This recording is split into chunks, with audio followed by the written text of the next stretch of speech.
क्या सच में शिवजी यानी शंकर भगवान अविनाशी है, पूर्ण परमात्मा है? आइए आज इस बात पर विवेचन करते हैं। एक बार भस्मागिरी नाम के राक्षस ने एक पैर पर खड़े होकर खूब तप किया। तब माता पार्वती ने शिवजी से कहा कि आपका भक्त आपसे क्या मांग रहा है, वो दे दीजिए। शिवजी ने प्रसन्न होकर भस्मागिरी से पूछा कि मांग भक्त क्या मांगता है।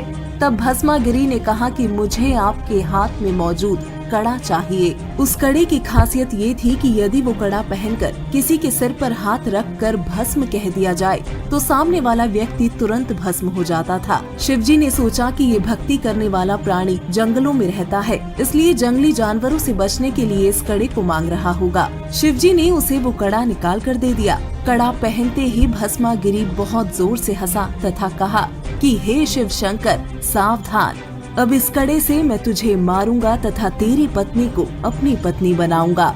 ये बात सुनकर शिवजी बहुत परेशान हो गए तथा अपनी जान बचाने के लिए दौड़ पड़े।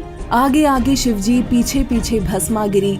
अंत में शिवजी की ये हालत देख भगवान विष्णु जी ने माता पार्वती रूप बनाकर भस्मागिरी को रोका तथा उससे कहा कि यदि तुम मुझे प्राप्त करना चाहते हो तो पहले मुझे नाच कर दिखाओ। भस्मागिरी बोला कि मुझे नाचना नहीं आता। पार्वती रूप में विष्णु जी बोले, मैं बताता हूँ, तुम उसी प्रकार नाचो।